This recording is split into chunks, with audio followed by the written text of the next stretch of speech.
प्रधानमंत्री जी ने अपने लिए एक हवाई जहाज खरीदा है और उस हवाई जहाज की कीमत कितनी है? 8,500 करोड़। और अभी 12 करोड़ या 16 करोड़ का कार खरीदा है। 16 करोड़ का कार खरीदा है। काहे भाई? तो सुरक्षा, प्रधानमंत्री की सुरक्षा होगी। 12 करोड़ का कार से घूमते हैं तब भी कहते हैं कि सुरक्षा में चूक हो गई है। आजकल 2 दिन से टीवी में चल रहा है कि प्रधानमंत्री जी के सुरक्षा में चूक हो गई। 24 घंटा यही चल रहा है। एक तो प्रधानमंत्री के पास 56 इंच का सीना है, तो फिर उनके घबराने की क्या जरूरत है कि अगर सिक्योरिटी लैप्स हुआ है तो आप प्रधानमंत्री हैं, आपके पास सरकार है, गृह मंत्री आपका दोस्त है, जय शाह का पप्पा अमित शाह, एसपीजी उसके अंडर में है। आप जांच करा करके देख लीजिए कि कहां लैप्स हुआ है। पाकिस्तान जाकर के बिरयानी खाए तब इनको डर नहीं लगा, अपने ही देश में घूमने में इनको डर लग रहा है। कहते हैं बंदर क्या जाने आदि का स्वाद। जो घर नहीं चला पाए हैं वो देश क्या खाक चला पाएंगे?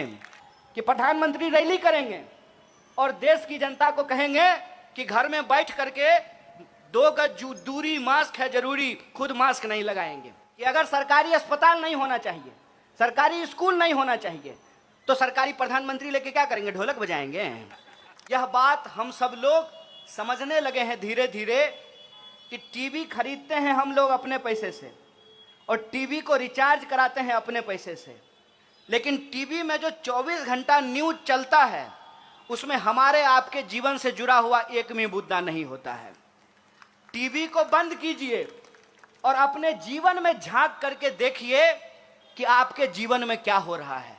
हो ये रहा है कि लगातार अनएम्प्लॉयमेंट बढ़ रहा है, लगातार महंगाई बढ़ रही है, पेट्रोल डीजल के दाम बढ़ रहे हैं और जीवन जीने की जो कठिनाइयां हैं वो लगातार बढ़ रहा है। और इस बात को भटकाने के लिए रोज नया नया तमाशा खड़ा किया जाता है। आजकल 2 दिन से टीवी में चल रहा है कि प्रधानमंत्री जी के सुरक्षा में चूक हो गई।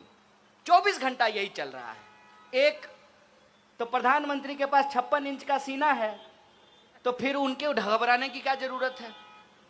दूसरा, कह रहे हैं कि प्रधानमंत्री किसी पार्टी के नहीं होते हैं, देश के होते हैं। ठीक बात है, तो प्रधानमंत्री अगर किसी पार्टी के नहीं होते हैं तो किसी पार्टी का जाकर के चुनाव प्रचार भी नहीं करना चाहिए। और तीसरा कि अगर सिक्योरिटी लैप्स हुआ है तो आप प्रधानमंत्री हैं, आपके पास सरकार है, गृह मंत्री आपका दोस्त है, जय शाह का पप्पा अमित शाह, एसपीजी उसके अंडर में है। आप जांच करा करके देख लीजिए कि कहां लैप्स हुआ है। पाकिस्तान जाकर के बिरयानी खाए तब इनको डर नहीं लगा, अपने ही देश में घूमने में इनको डर लग रहा है। पल में तोला पल में मासा, ये तो नहीं चलने वाला है साहब। एक तरफ कहते हैं कि मजबूत प्रधानमंत्री हैं और दूसरी तरफ डर करके भाग जाते हैं। ऐसे नहीं चलने वाला है साहब। आप मुद्दे को भटकाना बंद कीजिए। मुद्दा यह है कि कितना भी आप प्रचार कर लीजिएगा ना, सच सच होता है। एक बात बताइए कि नारियल के पेड़ के नीचे खड़ा हो जाएं और हम 1 लाख बार बोलें आम है आम है आम है, तो नारियल आम हो जाएगा? कहते हैं बंदर क्या जाने आदि का स्वाद। बंदर क्या जाने आदि का स्वाद और संघी क्या जाने आजादी का स्वाद। जो लोग इस देश की आजादी में शामिल नहीं थे, जिन लोगों ने इस देश को आजादी नहीं दिलाई, उनको इस देश की आजादी से प्यार भी नहीं है। कहते हैं ना, जो बनाता है उसी को दर्द होता है। महिलाएं इस बात को बखूबी समझेंगी कि जो मां 9 महीने बच्चे को अपने पेट में रखती है उसको मालूम होता है कि मां बनना कितना मुश्किल काम होता है। जो घर छोड़ करके भाग गए हैं, जो घर नहीं चला पाए हैं, वो देश क्या खाक चला पाएंगे? इसीलिए मैं आपसे कहता हूं कि आज के डेट में इस देश की जो बहुसंख्यक आबादी है उसको ये सोचना पड़ेगा कि उसका मुद्दा क्या है। और उसका मुद्दा है एम्प्लॉयमेंट, उसका मुद्दा है महंगाई, उसका मुद्दा है पॉलिटिकल, सोशल, इकोनॉमिक और कल्चरल पार्टिसिपेशन। उसका मुद्दा है कि इस देश के अंदर महिला हो या पुरुष हो, काला हो या गोरा हो, सबको जो बराबरी से रहने का हक मिला है, वो बराबरी का हक। यहाँ कुछ सिपाही खड़े हुए हैं। ये संविधान की ही ताकत है कि सिपाही जो डंडा लेकर के खड़ा है उसका वोट भी एक होता है, और इनके जो डीसीपी और डीजीपी होंगे उनका वोट भी एक होता है। ये देश के लोगों का मुद्दा है, और इस मुद्दे से लोगों का ध्यान भटकाने के लिए तरह तरह का तमाशा रचा जाता है, तरह तरह का तमाशा खड़ा किया जाता है। और इस तमाशे के खिलाफ जो जनता है, उसका जो सवाल है, उस सवाल को उनके बीच में ला करके रखना, ये हमारी जिम्मेवारी है। और इस जिम्मेवारी को कांग्रेस पार्टी हर हालत में उठाएगी। आजकल कांग्रेस पार्टी के लिए कुछ नए नए शब्द गढ़े गए हैं। जैसे मैं जब आ रहा था तो मुझे किसी ने कहा कि टुकड़े टुकड़े का पोस्टर लगा दिया है। हमने कहा कि देखिए, हम बड़ी प्राउडली कहते हैं कि हम टुकड़ा टुकड़ा करेंगे भाजपा का। इतना टुकड़ा करेंगे ना कि फिर ये फेविकॉल क्या फेविक्विक लगाने के बाद भी ये जुड़ नहीं पाएगा। और ये जितनी कोशिश कर लें, ये 3 आरोप लगाते हैं मुख्य रूप से।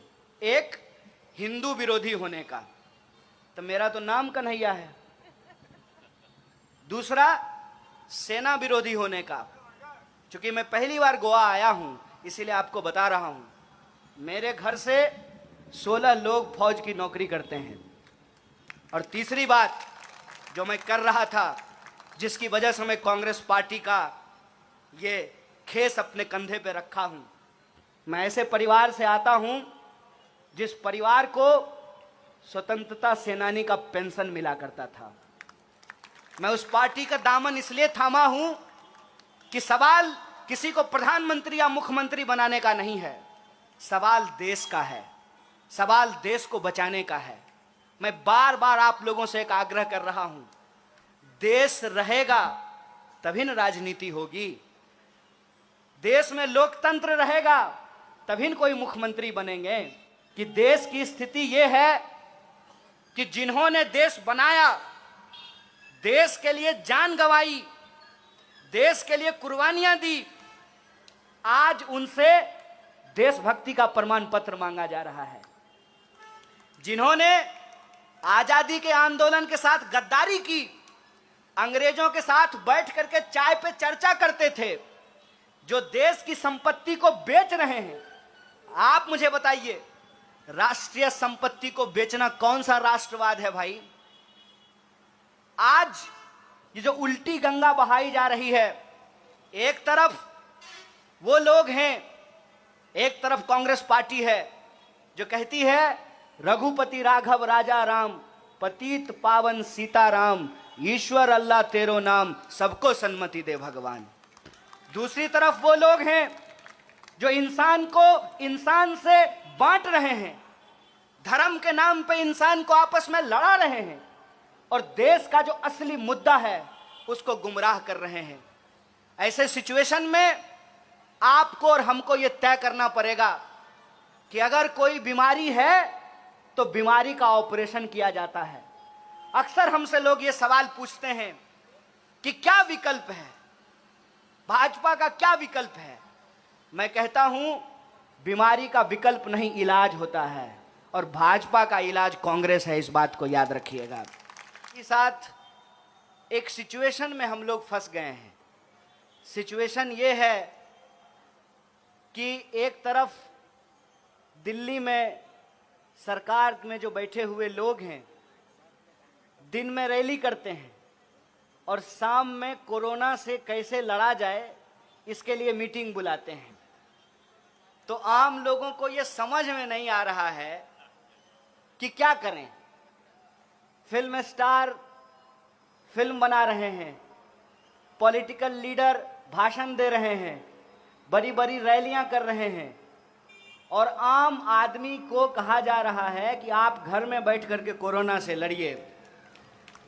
और आप गोवा के लोग हैं, आप जानते हैं कि कोरोना के चलते आपको किस सिचुएशन से गुजरना पड़ा है। एक तो कम आबादी होने के बावजूद 14-15 लाख आबादी होगी बमुश्किल यहाँ की, टोटल पॉपुलेशन होगा, लेकिन यहाँ भी सेकेंड वेव के दौरान लोगों को ऑक्सीजन सिलेंडर नहीं मिले थे। और आप जानते हैं, मैं दिल्ली की कहानी आपको बता रहा हूँ, देश के तमाम बड़े हॉस्पिटल दिल्ली में हैं, 80,000 रुपए में ऑक्सीजन के सिलेंडर बिके हैं। दिल्ली से गुड़गांव ले जाने के लिए 1-1 लाख रुपया एम्बुलेंस ने मरीज के घर वालों से लिया है।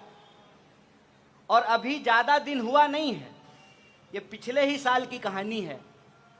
अभी तीसरी लहर फिर आने को तैयार है और सरकार सारा फैसला चुनाव को ध्यान में रख करके कर रही है। एज ए पॉलिटिकल पार्टी हमारी ये रिस्पॉन्सिबिलिटी है, लेकिन अगर सरकार ही चाहती है कि चुनाव हो, चुनाव आयोग ही चाहता है कि चुनाव हो, ऑनरेबल कोर्ट के इंटरवेंशन के बाद भी ऐसा सिचुएशन है, तो हम लोग क्या कर सकते हैं। लेकिन फिर भी हमारी पार्टी ने ये डिसीजन लिया है कि हम कोई बड़ी रैली नहीं करेंगे, लेकिन छोटे छोटे कन्वेंशन हम करेंगे।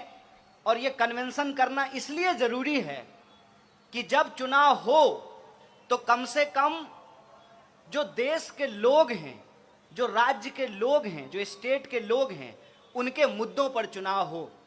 मैं रास्ते में आ रहा था, कोई ऐसा इलेक्ट्रिसिटी का पोल नहीं है जिस पे बत्तीसी दांत निकालता हुआ प्रधानमंत्री का फोटो नहीं है। और हर फोटो पे एक बात लिखा हुआ है, 10 वर्षा विकासाची। और कह रहे हैं, इतनी कोंकणी मुझे आती है कि 10 वर्ष में विकास की क्या कहानी लिखी गई है। और दावा उनका यह है कि गोवा में डबल इंजन की सरकार है। मैं बिहार से आता हूं, बिहार में भी डबल इंजन की सरकार है। अब यह बात मैं आपको क्यों कह रहा हूं, क्या आप जानते हैं कि बिहार में भी बीजेपी सरकार में है।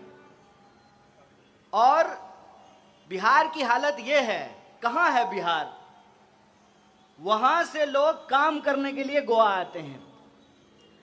अगर डबल इंजन की सरकार होने से विकास होता तो बिहार के लोगों को गोवा आकर के काम करने की जरूरत नहीं थी। मतलब ये प्रचार है, मतलब ये झूठ है।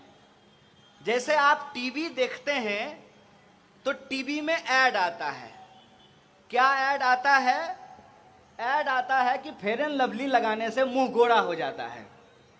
ट्राई किए हैं, किसी का मुंह गोरा हुआ है? यह प्रचार है। और प्रचार की हालत यह है, मैं आपको बता दूं, सरकार की एक योजना है, बेटी बचाओ बेटी पढ़ाओ। बेटी बचाओ बेटी पढ़ाओ का जो टोटल बजट है, उसको अगर देश की लड़कियों के ऊपर डिवाइड किया जाए तो एक लड़की के ऊपर 3 पैसा मिलेगा। कितना?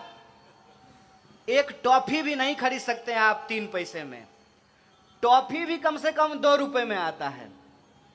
और उसका 77% बजट, मतलब 100 में से 77 रुपया सिर्फ और सिर्फ ऐड पे खर्च किया गया है।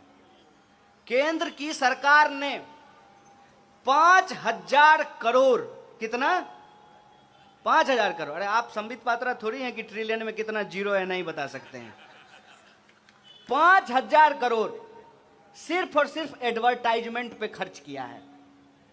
और आप इधर से बंबई की तरफ से मैंगलोर जाएं या मैंगलोर की तरफ से मुंबई जाएं, नॉर्थ से साउथ गोवा का जो मेन हाईवे है उस पे घूम करके देख लीजिए कि सबसे ज्यादा प्रचार किस पार्टी के होर्डिंग के द्वारा किया गया है।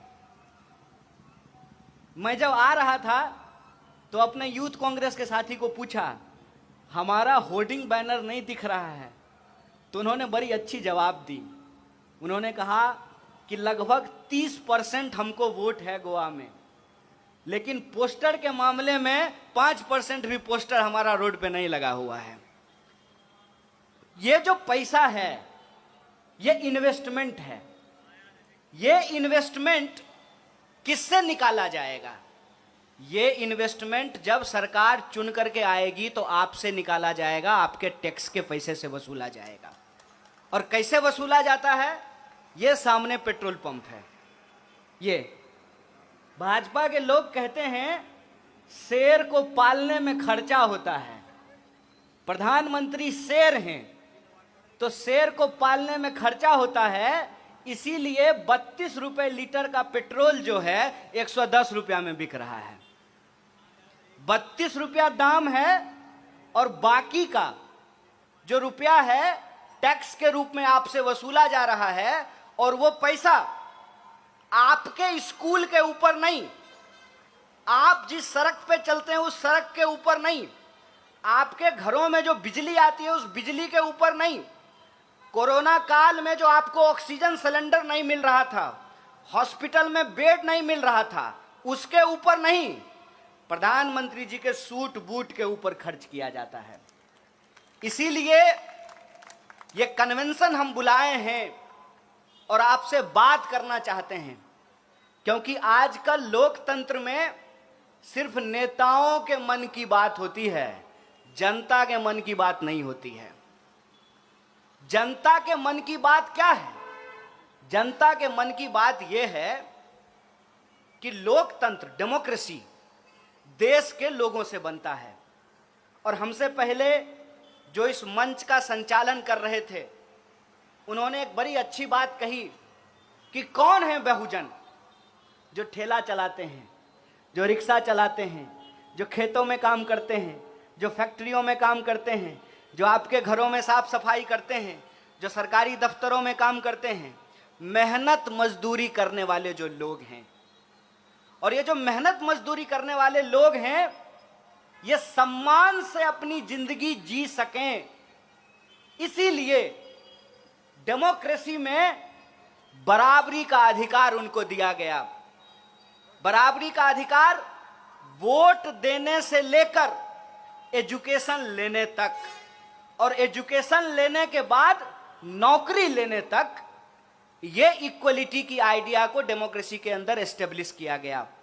आप सोच करके बताइए कि अगर संविधान में डॉक्टर बाबा साहब भीमराव अंबेडकर और पूरी की पूरी संविधान सभा यह प्रावधान नहीं करती कि सबका वोट बराबर होगा, तो आपको लगता है कि आपकी गंदी बस्तियों में कभी चमचमाती कार पे बैठकर कोई हाथ जोड़ करके आपसे वोट मांगने के लिए आता? जब मंदिर में नहीं घुसने दिया जा रहा है, जब अपने घरों में नहीं घुसने दिया जा रहा है, एक ही नदी में जब साथ में नहाने नहीं दिया जा रहा है, एक ही कुएं में जब पानी पीने नहीं दिया जा रहा है, तो नेता हाथ जोड़ करके आपसे वोट मांगने आते? ये डेमोक्रेसी की ताकत थी। डेमोक्रेसी ने हमको क्या ताकत दिया कि चाहे हेलीकॉप्टर पे उड़ने वाला आदमी हो या सड़क के किनारे बैठकर जूता सिलने वाला, उसका वोट बराबर होगा। आपने अपने घर में भले महिला और पुरुष को बराबर नहीं किया हो, लेकिन संविधान ने महिला और पुरुष को बराबर किया। ऐसा तो नहीं है ना कि मेरे पिताजी का वोट 2 होगा और मेरी माताजी का वोट 1 होगा। क्या गोरा क्या काला, क्या मोटा क्या पतला, क्या अमीर क्या गरीब, क्या फॉर्च्यूनर पे चलने वाला क्या साइकिल पे घूमने वाला, सबका वोट बराबर किया इस देश के संविधान ने। और ये जो अधिकार है, इस अधिकार की ही ताकत है कि पॉलिटिकल पार्टिसिपेशन के साथ साथ इकोनॉमिक पार्टिसिपेशन की भी बात की जाने लगी। लेकिन आज के डेट में पहले पॉलिटिकल पार्टिसिपेशन को खत्म किया जा रहा है और उसके बाद इकोनॉमिक पार्टिसिपेशन को भी खत्म किया जाएगा। और ये मैं झूठ नहीं बोल रहा हूं, झूठ बोल करके हमको प्रधानमंत्री नहीं बनना है। मैं सच आपको बता रहा हूं कि पॉलिटिकल पार्टिसिपेशन कैसे खत्म किया जा रहा है। आप देख लीजिए कि चुनाव की हालत आज क्या कर दी गई है। धीरे धीरे एक साधारण व्यक्ति चुनाव नहीं लड़ सकता है। कहां से चुनाव लड़ेगा, आप मुझे बताइए। चुनाव में कानून है, चुनाव आयोग का कानून है कि एमपी का जब आप चुनाव लड़ेंगे तो आपको 70 लाख रुपया खर्च करना पड़ेगा। आप अपनी ईमानदारी से बताइए, 70 लाख रुपया में चुनाव हो रहा है? पूरे गोवा में जो पोस्टर लगा हुआ है यह 70 लाख में लगा हुआ है। ये जो सैकड़ों गाड़ियां घूम रही हैं यह 70 लाख में हो रहा है। यह बेईमानी है। यह बेईमानी दिन रात हम अपनी आंखों से देखते हैं, लेकिन हम मजबूर हैं कि इस बेईमानी के खिलाफ हम कुछ कर नहीं सकते हैं। धीरे धीरे हम वोट तो दे सकते हैं, लेकिन हम चुनाव नहीं लड़ सकते हैं। आम इंसान चुनाव से बाहर कर दिया गया है। अभी चुनाव लड़ने से बाहर किए हैं, कल वोट देने से भी बाहर कर दीजिएगा। आपको मैं पार्लियामेंट की हालत बताता हूं। पार्लियामेंट के अंदर कम से कम 200 ऐसे एमपी हैं जो लाखपति नहीं, करोड़पति नहीं, अरबपति हैं, अरबपति। डेमोक्रेसी की अगर यह हालत रही तो आपको लगता है कि जो बहुजनों को अधिकार संविधान के अंदर मिला, सरकारी नौकरियों में जो उनकी भागीदारी सुनिश्चित की गई, ये बचने वाला है? ये बचने वाला नहीं है। बार लोगों को ये लगता है जब हम पब्लिक सेक्टर को डिफेंड करने की बात करते हैं तो हम प्राइवेट सेक्टर के अगेंस्ट में बोल रहे हैं। हम प्राइवेट सेक्टर के खिलाफ नहीं हैं। हम जानते हैं हमारी देश की जो आबादी है 135 करोड़ हमारी आबादी है। इस पूरे के पूरे पॉपुलेशन के लिए सिर्फ सरकारी पब्लिक सेक्टर से काम नहीं चलने वाला है।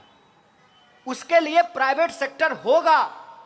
प्राइवेट सेक्टर था, प्राइवेट सेक्टर है और प्राइवेट सेक्टर रहेगा। लेकिन एक बात अपने दिमाग में आप डाल लीजिए कि अगर पब्लिक सेक्टर पूरी तरह से समाप्त कर दिया जाएगा तो प्राइवेट सेक्टर भी ठीक से काम नहीं करेगा। प्राइवेट सेक्टर भी ठीक से तभी काम करेगा जब पब्लिक सेक्टर होगा। आप अपने दिमाग में इस बात को डाल लीजिए कि अगर एयर इंडिया नहीं रहा तो विस्तारा भी ठीक से नहीं चलने वाला है। अगर एसबीआई नहीं रहा तो आईसीआईसीआई भी ठीक से काम नहीं करेगा। अगर गोवा मेडिकल कॉलेज नहीं रहा तो फोर्टिस में भी आपको बेड नहीं मिलेगा। सोच करके बताइए। अभी कोरोना हुआ है, दूसरी लहर गई है, तीसरा लहर आया है। जब सरकारी अस्पतालों में बेड नहीं मिल रहा था तो प्राइवेट अस्पताल में बेड मिल रहा था क्या? नहीं मिल रहा था।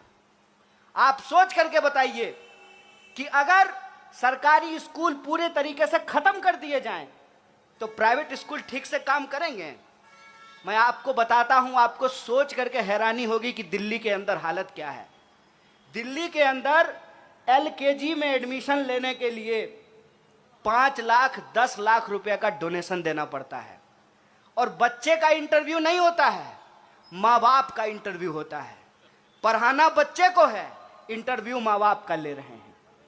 सरकारी स्कूल इसलिए होना जरूरी है कि जो लोग नहीं अफोर्ड कर सकते हैं वो सरकारी स्कूल में पढ़ेंगे और जो लोग अफोर्ड कर सकते हैं वो प्राइवेट स्कूल में पढ़ें। प्राइवेट स्कूल क्या, वो ऑक्सफोर्ड चले जाएं, कैम्ब्रिज चले जाएं, अमेरिका चले जाएं, लंदन चले जाएं, दुनिया के किसी कोने में जाकर के पढ़ें। लेकिन लोकतंत्र की बुनियाद तभी टिकी रहेगी जब राज्य अपनी जिम्मेवारी समझेगा। और तकलीफ की बात यह है कि राज्य आज के डेट में कोई जिम्मेवारी नहीं लेता है। मैंने आपको एक एग्जाम्पल बताया कि प्रधानमंत्री रैली करेंगे और देश की जनता को कहेंगे कि घर में बैठ करके 2 गज दूरी, मास्क है जरूरी, खुद मास्क नहीं लगाएंगे। देश बचाने की जिम्मेवारी जनता की, टैक्स देने की जिम्मेवारी जनता की, कोरोना से लड़ने की जिम्मेवारी जनता की। तो आप सोच करके बताइए कि सब कुछ अगर जनता ही करेगी तो सरकार क्या करेगी? सरकार आखिर हम क्यों चुनते हैं? आप सोच करके बताइए कि अगर एयर इंडिया नहीं होगा तो हम विमान मंत्री लेकर के क्या करेंगे? अगर रेलवे नहीं होगा तो हम रेल मंत्री लेकर के क्या करेंगे? जब शिक्षा ही नहीं बचेगी तो हम शिक्षा मंत्री लेकर के क्या करेंगे? और इसीलिए मैं ये सवाल पूछता हूं कि अगर सरकारी अस्पताल नहीं होना चाहिए, सरकारी स्कूल नहीं होना चाहिए, तो सरकारी प्रधानमंत्री लेके क्या करेंगे? ढोलक बजाएंगे? क्यों टैक्स देंगे सरकार को? सरकार का सूट बूट खरीदने के लिए टैक्स देंगे? आपको मालूम होना चाहिए कि प्रधानमंत्री जी ने अपने लिए एक हवाई जहाज खरीदा है और उस हवाई जहाज की कीमत कितनी है? 8,500 करोड़। और अभी 12 करोड़ या 16 करोड़ का कार खरीदा है। 16 करोड़ का कार खरीदा है। काहे भाई? तो सुरक्षा, प्रधानमंत्री की सुरक्षा होगी। 12 करोड़ का कार से घूमते हैं तब भी कहते हैं कि सुरक्षा में चूक हो गई है। आखिर ये मॉडल क्या है? ये मॉडल ये है कि इस देश के जो आम लोग हैं उनको जो अधिकार इस देश में मिला है, एक एक करके उस अधिकार को छीन लिया जाए। आप जानते हैं कि यूनिवर्सिटी के अंदर 10,000 पोस्ट खाली हैं। सेंट्रल यूनिवर्सिटी के अंदर कोई ऐसा डिपार्टमेंट नहीं है जहां पे हजारों वैकेंसी नहीं है, लेकिन सरकार को वैकेंसी नहीं भरनी है। क्यों नहीं भरनी है? सरकार को लगता है कि जब सरकारी यूनिवर्सिटी रखना ही नहीं है, सरकारी यूनिवर्सिटी धीरे धीरे बेच देना है, तो वो वैकेंसी क्यों भरेगी? अभी कुछ दिन पहले हम लोग एक आंदोलन कर रहे थे ग्रुप डी की बहाली को लेकर के। लगातार आंदोलन करने के बाद ग्रुप डी की बहाली निकली है। उस वक्त भी हमने कहा था कि सरकार ये वैकेंसी इसलिए नहीं भरती है कि उसको लगता है आज न कल हमको रेलवे को बेच देना है। ये जो सिचुएशन है, इस सिचुएशन को इस देश की जो बहुसंख्यक आबादी है उसको समझना पड़ेगा। उसको समझना पड़ेगा कि आज का जो सत्ता का मॉडल है वो वोट लेती है मेजॉरिटी से और काम करती है मुट्ठी भर लोगों के लिए। आप देख लीजिए कि हमारी जीडीपी लगातार नीचे जा रही है। देश की जीडीपी लगातार नीचे जा रही है और प्रधानमंत्री जी के दोस्त का इनकम लगातार ऊपर जा रहा है। यह जो सिचुएशन है कि एक तरफ देश है और दूसरी तरफ प्रधानमंत्री जी के दोस्त हैं। प्रधानमंत्री जी देश की सारी संपत्ति अपने दोस्त को बेच देना चाहते हैं। तो मैं कहता हूं कि यह लड़ाई देश और दोस्त के खिलाफ है। यह लड़ाई बेचने और बचाने वालों के खिलाफ है। आपको तय करना पड़ेगा कि आप किस तरफ खड़े हैं। आपको सोचना पड़ेगा कि आपका हक और अधिकार किस बात में है। तो मैं आप तमाम लोगों से ये आग्रह करना चाहता हूं, इधर उधर की बात में मत फंसिए।